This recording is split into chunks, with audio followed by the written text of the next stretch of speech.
So you've just bought the property, and when you purchased it, a surveyor said there were damp issues and thought there could be a roofing concern. Actually, it turns out that all the damp issues are caused by condensation.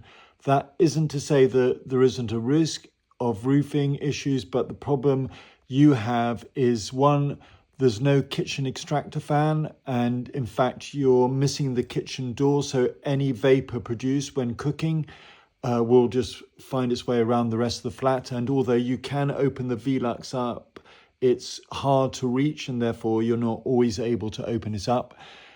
The second thing is the bathroom extractor fan isn't running at full speed. And I think that's something to do with the ducting out, but I was unable to test that. And I think the solution is one of two things. Either just manually keep the extractor fan on for longer than you would otherwise, keep the door closed, make sure as much as possible is going out, and just constantly keep the door closed, and you should be fine in a top floor flat. The alternative is to install a continuous flow bathroom extractor fan. That's one that just runs in the background. The downside of it is as you blow the hot, humid air out, it's being replaced by cold air from the outside with obviously low vapor levels, at least when it's dry outside. You'll very rarely be blowing air out with less vapor than it's being replaced with from the outside, but the air on the outside will be colder. You can have a isolator so that you can regulate it as well if you want to. So those are various options. I would consider insulation, and I show you different types of insulation. So the simplest and cheapest is what's called thermal insulating lining paper. Rock will do one.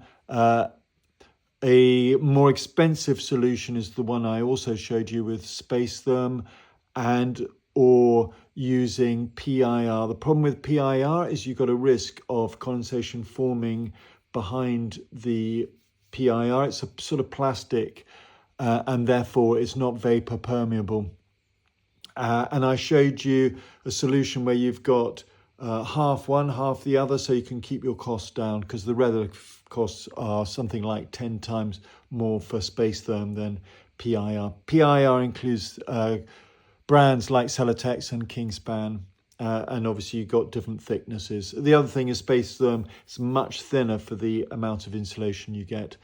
So I think it's something like the normal Space Therm, which is probably about 10, 13 millimeters, is probably equivalent to about 35 millimeters of PIR. So it's much thinner. So it's worth thinking about different ones, and perhaps buying some samples and trying them out, just seeing what you like. But there are no major problems with the property. Logger system, it's at damp.ai/detect. I've already input the data, but what you do is you upload it. You then select the rooms that you want to compare. So I would select the living room compared to the kitchen, because that's the closest source of vapor. It was 17.1 degrees centigrade on the 28th at 10 o'clock. Then press the graph, and that produces this. And then you can look at it and you can work out various factors. So the green line is the surface relative humidity, which is relatively good, which shows that you're not in the mold risk zone. The temperature of the outside is this red line, this light pink line, should I say. Your internal temperature is the red line.